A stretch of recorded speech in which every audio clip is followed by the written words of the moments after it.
नमस्कार दोस्तों, स्वागत है आपका अपने YouTube चैनल पर। तो कैसे हो आप सभी। तो उम्मीद करता हूँ दोस्तों आप सभी अच्छे होंगे, मस्त होंगे, आपकी पढ़ाई भी अच्छी चल रही होगी। तो दोस्तों हमारी जो पीछे की टेस्ट सीरीजें थी जिसमें हमने राजस्थान की स्थापत्य कला के बारे में पढ़ा था, आज की आपकी जो टेस्ट सीरीज है वो एक नए टॉपिक पे है जिसमें हम बात करेंगे राजस्थान की चित्रकला और उनकी विभिन्न शैलियों के बारे में। तो टेस्ट सीरीज आपके लिए कैसी रहती है, ज़रूर अपना अनुभव, अपना फीडबैक हमारे साथ शेयर करें। यदि किसी भी प्रश्न में आपको कोई भी परेशानी आती है तो हमें कमेंट में पूछें, हम उसका जवाब ज़रूर देंगे। और हाँ दोस्तों, यदि क्लास आपको पसंद आती है तो ज़्यादा से ज़्यादा लाइक करें, अपने दोस्तों के साथ शेयर करें ताकि उनको भी फ़ायदा पहुँच सके। और सभी से अनुरोध है कि अपने इस यूट्यूब चैनल को सब्सक्राइब करके बेल आइकन को प्रेस करें ताकि आपको दी जाने वाली प्रत्येक क्लास का दोस्तों नोटिफिकेशन टाइम पर मिल सके। तो आइए दोस्तों शुरू करते हैं आज की टेस्ट सीरीज पे। और आज का पहला प्रश्न की बात करते हैं। पहला प्रश्न है दोस्तों, पुस्तक राजपूत पेंटिंग के लेखक कौन है। पहला क्वेश्चन है, पुस्तक राजपूत पेंटिंग के लेखक कौन है। क्या कुमार स्वामी है, क्या सत्य प्रकाश है, क्या करमचंद है, या फिर कुमार देव है। तो आपकी जो राजपूत पेंटिंग है दोस्तों, इसके लेखक आपके कुमार स्वामी। कौन है? कुमार स्वामी। फिर है, किसने राजपूत चित्रकला का मुगल शैली से माना है। किसने राजपूत चित्रकला का उद्भव मुगल शैली से माना है। श्री हिरेन मुखर्जी ने, यदुनाथ सरकार ने, वह दोनों ने, या इनमें से कोई नहीं है। तो राजपूत चित्रकला का जो उद्भव माना है इन दोनों ने ही माना है, हिरेन मुखर्जी और यदुनाथ सरकार दोनों ने ही इनको मुगल शैली से ही माना दोस्तों। अगला है दोस्तों, राजस्थान में किस शताब्दी में कागज पर चित्रांकन की परंपरा आरंभ हुई थी। राजस्थान में किस शताब्दी में कागज पर चित्रांकन की परंपरा शुरू हुई थी। क्या 15वीं शताब्दी में, क्या 16वीं शताब्दी में, क्या 17वीं शताब्दी में, या फिर 18वीं शताब्दी में। तो ये आपके चित्रांकन जो परंपरा शुरू हुई थी ये हुई थी आपकी 15वीं शताब्दी में। आइए आगे चलते हैं। अगला क्वेश्चन है दोस्तों, राजस्थान की चित्रकला में प्रमुख गहरे रंगों में विशेषता किस रंग का अत्यधिक प्रयोग हुआ है। राजस्थान की जो चित्रकला है उसमें प्रमुख रंगों की हम बात करें तो मुख्यतः किस रंग का अत्यधिक प्रयोग हुआ है। क्या पीला है, क्या हिंगलू है, क्या नीला है, या फिर हरा है। तो इसमें क्या रंग हो जाएगा आपका, हिंगलू रंग हो जाएगा। क्या हो जाएगा, हिंगलू रंग, या हरी मिर्च भी बोलते हैं। जो रोएडा का पुष्प होता है उस पुष्प का जो रंग होता है वो हिंगलू के समान ही होता है, तो इस रंग का स्वादिक उपयोग हुआ है दोस्तों। फिर है, किस शैली में कांगड़ा और मुगल शैली का प्रभाव दृष्टिगोचर होता है। कौन सी शैली है जिसमें कांगड़ा व मुगल शैली का प्रभाव दृष्टिगोचर होता है। क्या नाथद्वारा शैली है, क्या मारवाड़ शैली है, क्या बूंदी शैली है, फिर आपकी बीकानेर शैली है। तो ये जो आपको देखने को मिलता है ये देखने को मिलता है आपको नाथद्वारा शैली में। कौन सी शैली में देखने को मिलता है दोस्तों, नाथद्वारा शैली में। अगला क्वेश्चन है, बीकानेर शैली के अधिकतर चित्रकार किस जाति या समुदाय से थे। बीकानेर शैली के अधिकतर चित्रकार किस जाति धर्म समुदाय से थे। क्या हिंदू थे, क्या मुस्लिम थे, क्या जैन थे, या फिर फारसी थे। तो बीकानेर शैली के जो अधिकतर चित्रकार थे वो आपके मुस्लिम समुदाय से थे। किस समुदाय से थे दोस्तों, मुस्लिम समुदाय से थे। अगला है, किस शैली के अधिकतर चित्रकार भाटी वंशीय थे। किस शैली के चित्रकार अधिकतर कौन से वंशीय थे, भाटी वंशीय थे। क्या नाथद्वारा शैली थी, क्या मारवाड़ शैली थी, क्या बूंदी शैली थी, या फिर आपकी बीकानेर शैली थी। तो इसका सही उत्तर हो जाएगा दोस्तों आपकी जो मारवाड़ शैली है, मारवाड़ शैली के जो चित्रकार थे वो भाटी वंशीय थे।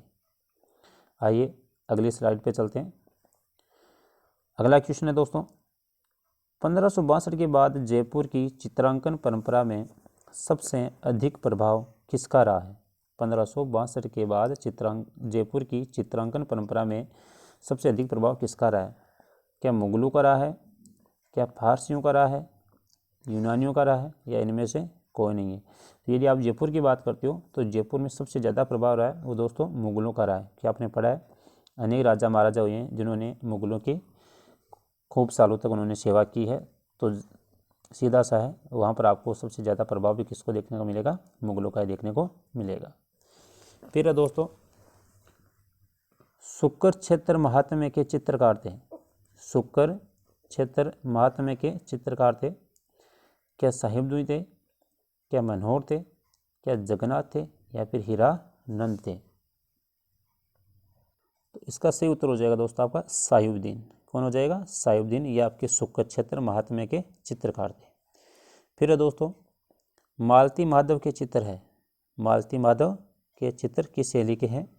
क्या मेवाड़ शैली के हैं, क्या बूंदी शैली के हैं, क्या किशनगढ़ शैली के हैं, या फिर आपके बीकानेर शैली के। तो मालती माधव के जो चित्र है दोस्तों ये आपके कौन सी शैली के होंगे, तो ये होंगे आपके मेवाड़ शैली के। अगला, रागिनी भैरव एवं राग दीपक किस चित्र के अंश है। क्या क्वेश्चन आपका, रागिनी भैरव एवं राग दीपक किस चित्र के अंश है। क्या ज्योतिर्माला है, क्या रागमाला, क्या चित्रशाला, या फिर राग विलास। तो रागिनी भैरव और राग दीपक किस चित्र के अंश है, तो ये है आपके रागमाला के। किसके दोस्तों, रागमाला के। आइए अगली स्लाइड पे चलते हैं। अगला प्रश्न है दोस्तों, तस्वीरों कारखानों किसे खा गया है। तस्वीरों कारखानों किसे खा गया है। क्या चित्तेरों की ओवरी को, शीश महल को, सालिम सिंह की हवेली को, या हवा महल को। तो तस्वीरों जो कारखानों है वो कहा गया आपके चित्तेरों की ओवरी को क्या कहते हैं दोस्तों, तस्वीरों कारखानों कहते हैं। फिर है, कौन सा चित्र है मेवाड़ शैली, बूंदी शैली, या मांडू शैली का आपको सामंजस्य से देखने को मिलता है। कौन सी चित्र शैली में मेवाड़ चित्र, मेवाड़ शैली, बूंदी शैली या मांडू शैली का सामंजस्य दिखाई देता है। क्या रागमाला है, क्या वासुक रजा नायकी है, या रागिनी भैरव है, या फिर आपकी बसंत रागिनी है। तो इसका सही उत्तर हो जाएगा दोस्तों आपका जो रागिनी भैरव है। रागिनी भैरव में आपको मेवाड़ी शैली, बूंदी शैली, मांडू शैली का सामंजस्य आपको दिखाई देखने को मिलता है। फिर है दोस्तों, चावंड शैली का प्रादुर्भाव मेवाड़ के किस शासक के समय से माना जाता है। चावंड शैली का प्रादुर्भाव मेवाड़ के किस शासक के समय से माना जाता है। क्या उदय सिंह, क्या राज सिंह, क्या महाराणा प्रताप, या फिर आपके राणा सांगा। तो चावंड की बात करें तो चावंड की बात करेंगे तो आपके उत्तर हो जाएंगे आपके महाराणा प्रताप। आइए अगली स्लाइड पे चलते हैं। अगला प्रश्न है दोस्तों, पृथ्वीराज रासो, रागमाला, गीत गोविंद और पंचतंत्र। पृथ्वीराज रासो, रागमाला, गीत गोविंद और पंचतंत्र किस चित्र शैली के प्रसिद्ध चित्र है। क्या मुगल शैली के हैं, क्या मेवाड़ शैली के हैं, क्या नाथद्वारा शैली के हैं, या फिर आपके किशनगढ़ शैली के हैं।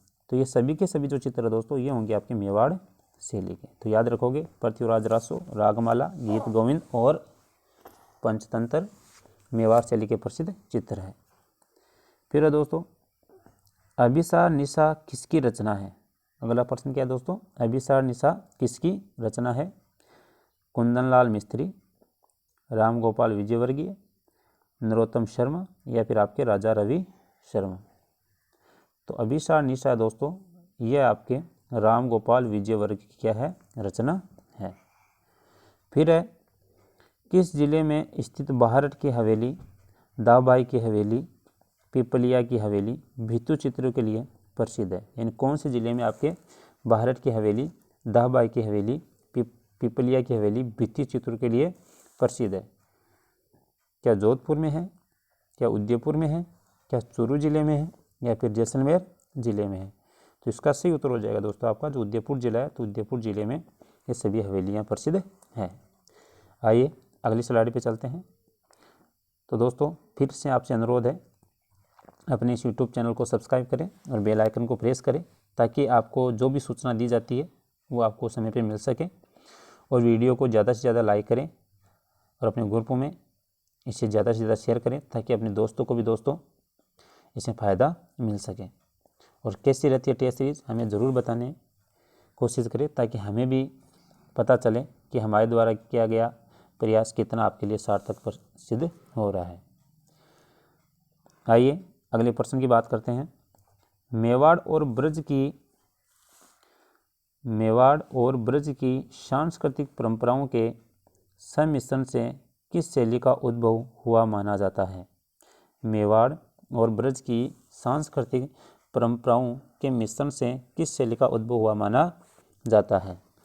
क्या किशनगढ़ शैली का, क्या अलवर शैली का, क्या नाथद्वारा शैली का, या फिर मेवाड़ शैली का?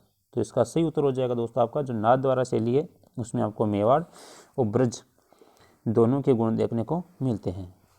फिर है, किस राजस्थानी चित्र शैली में भरमर या भंवरा का सर्वाधिक चित्रण हुआ है? किस राजस्थानी चित्र शैली में भरमर का सर्वाधिक चित्रण हुआ है? क्या बीकानेर शैली में है, क्या जयपुर शैली में है, क्या बूंदी शैली में है, या फिर आपकी किशनगढ़ शैली में है? तो इसका सही उत्तर क्या हो जाएगा दोस्तों? तो इसका सही उत्तर हो जाएगा आपका जो किशनगढ़ शैली है, किशनगढ़ शैली में आपको भंवरा या भरमर का सर्वाधिक चित्रण देखने को मिलता है। अगला है,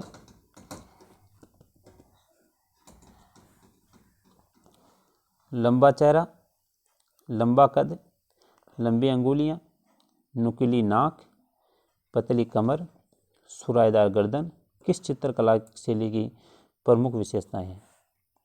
तो दोस्तों इसमें थोड़ा सा क्वेश्चन कर चुका है, इसका आपका उत्तर हो जाएगा किशनगढ़ शैली। क्या हो जाएगा? ये हो जाएगा आपका, इसका सही उत्तर रहेगा आपका किशनगढ़ शैली। आप याद रखोगे, थोड़ा सा करेक्शन कर लोगे आप, इसमें टाइपिंग में थोड़े से ऑप्शन कट गए, तो आप याद रखोगे कि लंबा नाक, लंबा कद, लंबी अंगुलियां, नुकीली नाक, पतली कमर, सुराहीदार गर्दन, ये आपकी किशनगढ़ जो शैली है, किशनगढ़ शैली के आपके क्या है दोस्तों? विशेषता है। आइए अगली स्लाइड पे चलते हैं। अगला प्रश्न है, बीकानेर शैली में प्रारंभिक चित्र भागवत पुराण किस शासक के समय चित्रित हुआ था? बीकानेर शैली में प्रारंभिक चित्र भागवत पुराण किस शासक के समय चित्रित हुआ था? महाराजा अजीत सिंह, महाराजा राम सिंह, महाराजा कल्याण सिंह, या फिर राव जेत सिंह? तो भागवत पुराण की जो रचना हुई है, ये हुई है दोस्तों आपके महाराजा राम सिंह के समय। क्या है? महाराजा राम सिंह या महाराजा राय सिंह के समय इसकी रचना या चित्रण हुआ है दोस्तों। फिर है, आकाश को सुनहरे छत्तों से युक्त बादलों से भरा हुआ किस शैली में दिखाया गया है? आकाश को सुनहरे छत्तों से युक्त बादलों से भरा हुआ किस शैली की विशेषता है? क्या बीकानेर शैली की है, क्या मारवाड़ शैली की है, क्या मेवाड़ शैली की है, या फिर किशनगढ़ शैली की है? तो ये जो विशेषता देखने को मिलेगी, ये मिलेगी आपको बीकानेर शैली में। किस में मिलेगी दोस्तों? बीकानेर शैली में। फिर है, भित्ति चित्रों की दृष्टि से राजस्थान का कौन सा क्षेत्र है जो सर्वाधिक विकसित माना जाता है? भित्ति चित्रों की दृष्टि से राजस्थान का कौन सा क्षेत्र है तो सर्वाधिक विकसित माना जाता है? क्या मेवाड़ मेवात है, गंगानगर और बीकानेर है, जयपुर या अलवर है, या कोटा बूंदी है? तो भित्ति चित्रों के लिए सबसे प्रसिद्ध है वो है आपका कोटा बूंदी। क्या है दोस्तों? कोटा बूंदी। और बूंदी के जो चित्र है वो सर्वाधिक प्रसिद्ध है, और ज़्यादातर वहाँ पर आपको शिकार के आपको भित्ति चित्र देखने को मिलते हैं दोस्तों। फिर चलते हैं अगले स्लाइड पे। फिर अगला प्रश्न है दोस्तों, बूंदी का वह शासक जिसके शासनकाल में बूंदी चित्रकला शैली अपने समृद्धि के शिखर पर थी? बूंदी का वह शासक जिसके समय शासनकाल में बूंदी चित्रकला शैली अपने समृद्धि के शिखर पर थी, तो वो शासक कौन थे? महाराजा उमेश सिंह थे, महाराजा बिशन सिंह थे, महाराजा किशन सिंह थे, या इनमें से कोई नहीं है? तो इसका सही उत्तर हो जाएगा दोस्तों, तो इसका सही उत्तर क्या हो जाएगा? महाराजा बिशन सिंह। क्या हो जाएगा उत्तर? महाराजा बिशन सिंह, जिसके समय बूंदी में जो चित्र शैली थी वो दोस्तों अपनी समृद्धि के शिखर पर थी, उनका स्वर्णकाल था दोस्तों। अगला है, जयपुर के भित्ति चित्र किस चित्र शैली से चित्रित है? जयपुर के भित्ति चित्र किस चित्र शैली से चित्रित है? क्या फ्रेस्को बुनो, फ्रेस्को शेको, टेम्परा, या उपयुक्त सभी। तो जयपुर के जो भित्ति चित्र बने हुए दोस्तों, ये उपयुक्त सभी से बने हुए हैं, जिसमें आपको फ्रेस्को बोनो, फ्रेस्को सेको, टेम्परा सभी देखने को मिलता है। फिर है शालिग्राम किस अलवर शासक के दरबारी कलाकार थे। अगला क्वेश्चन क्या दोस्तों, शालिग्राम किस अलवर शासक के दरबारी कलाकार थे। क्या बख्तावर सिंह के थे, क्या बन्ने सिंह, प्रताप सिंह या ए व ब दोनों, यानी बख्तावर सिंह और बन्ने सिंह। तो इसका सही उत्तर हो जाएगा दोस्तों ए व ब, यानी जो शालिग्राम जी थे वो आपके बख्तावर सिंह और बन्ने सिंह दोनों के शासक के दरबारी कलाकार थे। आइए अगली स्लाइड पे चलते हैं। अगला प्रश्न है दोस्तों, राधा कृष्ण के चित्र, मछली के समान आँखें, पशु पक्षियों में मोर की प्रधानता और हरे रंग की प्रधानता किस चित्र शैली की प्रमुख विशेषता है। क्या प्रश्न है, राधा कृष्ण के चित्र, मछली के समान आँखें, पशु पक्षियों में मोर की प्रधानता और हरे रंग की प्रधानता किस चित्र शैली की प्रमुख विशेषता है। क्या मेवाड़ शैली है, क्या जयपुर शैली है, क्या कोटा शैली है या फिर आपकी किशनगढ़ शैली है। तो ये सब विशेषता आपको देखने को मिलेगी आपको जयपुर शैली में। किस शैली में देखने को मिलेगी दोस्तों, जयपुर शैली में। आइए अगले प्रश्न पर चलते हैं। अगला प्रश्न है, अलवर में आर्ट्स स्कूल की स्थापना किस अंग्रेज व्यक्ति ने की थी। अलवर में आर्ट या कला स्कूल की स्थापना किस अंग्रेज व्यक्ति ने की थी। क्या थॉमस हेंडले थे, जॉर्ज वाइट थे, लॉर्ड बेंटिंग थे या लॉर्ड मिंटो थे। तो अलवर में आर्ट्स स्कूल जो स्थापना हुई है दोस्तों, वो किए आपके थॉमस हेंडले ने। किसने किए, थॉमस हेंडले ने।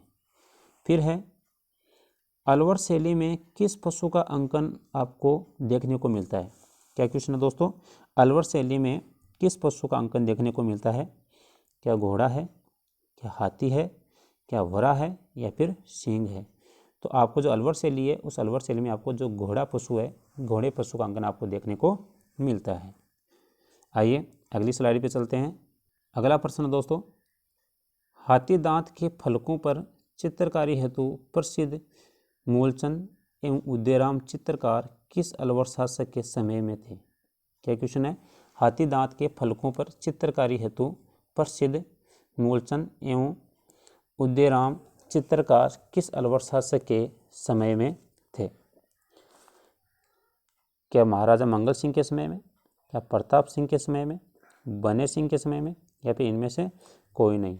तो इसका सही उत्तर हो जाएगा महाराजा मंगल सिंह जी थे, जिनके समय में आपके मूलचंद और उदयराम चित्रकार थे दोस्तों। फिर है, गोपियों के मध्य राधा कृष्ण किस चित्रकार की कलात्मक करती है। क्या क्वेश्चन दोस्तों, गोपियों के मध्य राधा कृष्ण किस चित्रकार की कलात्मक करती है। क्या बलदेव, क्या गुलाम शैली, शालिग्राम या फिर जमुना दास। तो गोपियों के मध्य राधा कृष्ण ये जो कलात्मक करती है, ये है आपके जमुना दास जी की। किसकी दोस्तों, जमुना दास जी की। फिर है दोस्तों, बुझे हुए रंगों का अधिक प्रयोग किस शैली में हुआ है। क्या क्वेश्चन है, बुझे हुए रंगों का अधिक प्रयोग किस शैली में हुआ है। ये ज़्यादातर क्वेश्चन पूछा जाता है, तो आप याद रखिए, बुझे हुए रंगों का अधिक प्रयोग किस शैली में हुआ है। क्या अजमेर शैली में, क्या नागौर शैली में, क्या आमेर शैली में या फिर अलवर शैली में। तो बुझे रंगों का जो अधिक प्रयोग हुआ है दोस्तों, ये हुआ आपके नागौर शैली में। किस शैली में हुआ दोस्तों, नागौर शैली में। तो ये थी दोस्तों आज की क्लास। कैसे लगी आपको, ज़रूर अपना अनुभव, आपका जो फीडबैक है हमारे साथ शेयर करें और हमें बताएं, ताकि हम इसे और अच्छा करने की कोशिश करें। और यदि क्लास आपको पसंद आई है तो ज़रूर लाइक करें, अच्छे अच्छे कमेंट करें, अपने दोस्तों के साथ अपने ग्रुप में से ज़्यादा शेयर करें। और दोस्तों फिर से आपसे अनुरोध है, अपने यूट्यूब चैनल को सब्सक्राइब करके बेल आइकन को प्रेस करें, ताकि आपको प्रत्येक सूचना का, प्रत्येक क्लास का आपको नोटिफिकेशन टाइम पर मिल सके। तो आज के लिए दोस्तों इतना ही रखते हैं, कल फिर मिलते हैं आपके नए टेस्ट सीरीज के साथ, जिसमें हम बात करेंगे राजस्थान के मेले और त्यौहार। जब तक आप बार बार रिवीजन करते रहिए। और आज के लिए इतना ही, धन्यवाद।